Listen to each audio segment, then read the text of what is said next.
915 High School Football Insiders out here at Pebble Hills High School with new coach Ryan Warner. Coach, thanks for having us. I appreciate you guys coming out. Hey, so off the bat, tell me, what was your vision, what brought you here, and what's kind of like your new mission statement as a first-year head coach out here at Pebble Hills High School? Yeah, so leaving Chapin, it was a really tough thing to do. Graduating from there, being a Northeast guy, being my first head coaching position. The kids that come through just made it a real difficult decision.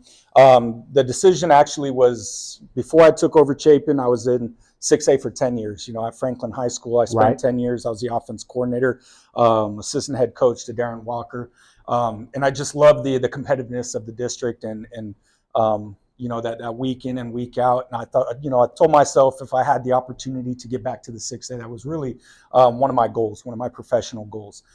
So coming in, taking over, one of the perennial powerhouses here in El Paso, and definitely, really excited about it. I worked with Coach Torres, so we had that connection. I think our visions and everything were in line. Coming from Franklin together, and still keeping in contact with him and know what he's about. So to me, it was almost a no-brainer as far as the position once it opened up, applying for it and then going all in on it. So the vision and all that, it's never going to change no matter where I'm at. You want to push the kids, you want to get the most out of them, and it's always championship standards year in and year out. Okay, great.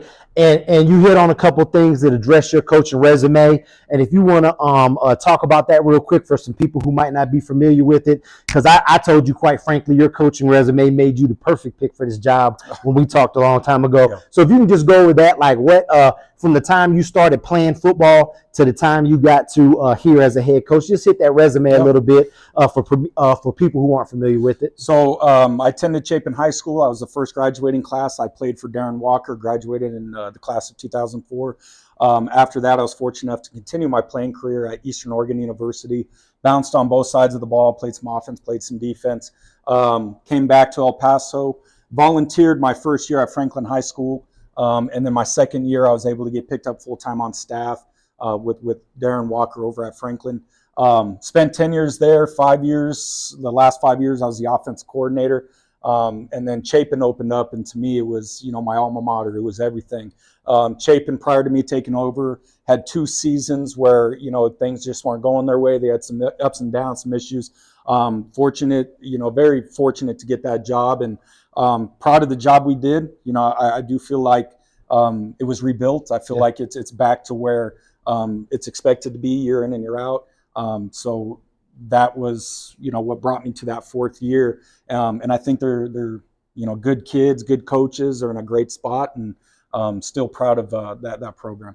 Yeah, and again, you now have your head coaching, tree as one of your assistants is now the head coach in there, so that starts for you as well now. Also, and another head coach over at Irvin. So that brings us to this year. Now, with 6A football, the big, line is parity. That's everybody's expected parity. There's lots of schools, whether it's Pebble Hills for its repeated success, or whether it is Eastwood for last year's success, or whether it's Coronado for the perceived success that they'll have this year. So tell me, what are your views and outlooks, and what are you looking forward to for the 24 season here with Pebble Hills High School? Yeah, and that's something that anytime I talk, 6A football, a lot of teams last year, they graduated, and say lost, they graduated a lot of the key players. You think about the Manhattan's quarterback, you think about Shea Smith, you think about Gael Ochoa, and these guys are 2, 3, even 4-year starters for these programs. So now everybody is missing that puzzle piece. Eastlake has a jump because their quarterback is returning, has experience. Coronado is in that, has the advantage also because their quarterback had some experience last year due to injury. So it's really, to me, it's who can get those guys caught up the fastest. How can we get them playing at a high level? So I think, I agree, there is a lot of parity. There's a lot of really good teams bringing back a core of their group. And those are the guys that really drive, your culture, drive your values, and drive, your program to wins. Okay, so who are the names we should expect to hear from that we're going to read about Saturday morning on the stat line? Who are going to be your big impact players on offense or on defense, Coach? Yeah, so offense, we're a little bit of a rebuild mode as far as our offensive line. We graduated some kids. I think Manny's returning. He's returning center. He's going to be a good one. We also have quarterback coming in. Joe Fernandez is somebody to keep an eye on. Receiver-wise, we have Sebastian or Seabass. We have JD. So we have some talented kids, and really the leader on that is probably going to be Corals or Z. Our leading rusher from last year. He just received his first Division I offer to Texas Southern. So he's a special kid. He's a hard worker. On the defensive side of the ball, Dorian Jaramillo is the leader on that side. Big fan. But you also have your Cesar Perez, and you have some guys. Our defensive line's returning, so we have some really good talent up front, on defense also. Okay, great. So, with that upcoming season, success like that is based on your incoming freshmen and stuff. Talk a little bit about the feeder schools over here at Pebble Hills High School. So we have our two sole feeders. We have Sunridge and we have Puentes. Both of them had really good seasons last year, so we're really have high expectations for this group coming in. Championship expectations for all three levels. But this group, once you take over a program, that's going to be what you're going to be judged on. So the freshmen coming in, we're hoping that we can get 1 to 2 kids that maybe make the jump. If they're good enough to get up there, good enough to contribute on the varsity, we're going to give them those opportunities. Puentes is one of the larger middle schools within our district. And then Sunridge had a very talented group coming in as their 8th grade feeding into us also. Okay, great. I definitely know a lot of players who went through those two middle schools, get a lot of talent out of there, a lot of talent here as well. Now, what can an incoming freshman expect the day one when he walks into the weight room for summer workouts to the day he signs his letter of intent to play college football? What could he expect in Coach Warner's program here at Pebble Hills High School? You know what? What we preach for everyone coming in and the guys that are here is just hard work. Hard work beat talent. That old saying is when they come in, it's about discipline, it's about details, and then we stress our core values, what we stand for. We're going to stand for commitment, discipline, attitude, effort, trust, and then grit.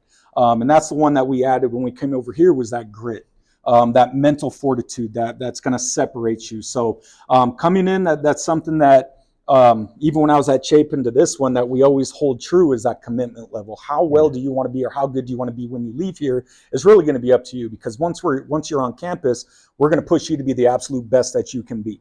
So you got to buy into that, or you're probably not going to make it through those 4 years. And I think that's any program that has a high expectations. And that's really what it is setting that standard or those expectations high and letting them know we're not going to allow you to underachieve within these expectations. Outstanding. So when you set a culture like that and you ingrain it in the players, you start to have the guys who are also enforcing the culture when the coach is away. And those are the players like your locker room guys and other guys who are, like, I like to call them your lunch pail guys, your guys who are helping out. They're not going to light up a stat line, but, they're enforcing the culture. They're holding other players accountable. Talk about some of those guys in the program, Coach. Yeah, and to be honest with you, I think we got a lot of those guys coming up. Graduating some of the offense and defense from last year. As far as losing the players, the JV team went 10-0, so that tells you that there's a group coming up. As far as jumping off the stat line, it's really Matthew Ortega is a kid that's going to come in. He's going to compete right away. Not a big yeller, but he's just going to show up. He's going to work hard, and he's going to lead the way that way. Our defensive line also, we have Larry. He's one of those hardworking kids that's also going to lead the way. On the offensive side, I never knew a guy named Larry that wasn't a hard worker, but it comes hand in hand. If your name Larry, you're not a hard worker. You got to change your name. We have Christian, we have Anthony on the offensive line. That those guys show up every single day, and they're just hardworking kids. I think the leadership also. The one thing that we were able to establish over the summer is you guys are not just visual leaders, but we have to have that voice. We have to be able to corral the group. We have to have that common or that unifying voice that's going to bring us together. And that was really what we harped on this summer. Yeah. All right. Now, all those things lead together to wins now in game day. And that's the biggest thing. You got to put it all together to get the wins. Because again, this is a outcome-based, engagement here. So what does game day look like for you, Coach? From the time you get up, if you got rituals, superstitions, whatever, but what does game day look like you from the time you get up until that whistle blows right before kickoff? You know what? On game days, and I think I said this last time, I'm more anxious than anything. Like I I get up, fired up, ready to go. But the whole day, it's not like a calming. It's really on edge, just anticipation and anxious, ready to get going. So I really don't have the routines, I guess, that some other people do. Really, I try to get a coffee. I try to get some Red Bull just to keep it going. But it helps with the anxiety. Yeah, just really, the energy just keeps you going. But really, that's it. There's not a lot of pregame rituals.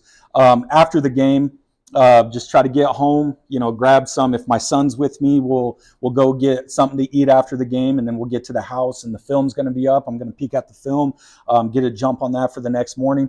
But that's really the rituals. Now, as far as the music goes, I really, because I'm amped up, it's not like rock or something that's really going. It's something just easy listening, just to kind of relax you a little more. Okay. All right, Coach, we'll close it out like this. Why should parents want to bring their young student athletes here to Pebble Hills High School and play as a football player in your program? The floor is yours, Coach. So I think it's part of the culture that we build. It's about accountability. And I think any parent understands that for kids to develop it, they have to be held accountable at some point. And it's not a negative culture of accountability. It's really just developing them as a person, an entire person, not just what can you do for me as a football player out on the field. It's, how can we develop that relationship with you as a freshman all the way till you are a senior, to where once you graduate in 10 years, you call me and say, I'm getting married, or I'm this or that. And those are the relationships that we're really trying to build with the kids through football, through that accountability and through all of our core values. So that's it. I think the relationship building is a big one for us. And just the acceptance of coming in. And with that is, if you're willing to work hard, if you're willing to work hard, if you're willing to put the work in, that's all we look for, and that's all we ask. Outstanding. Well, Coach, I look forward to seeing a great year from you guys. Again, congratulations on a new job. Good luck.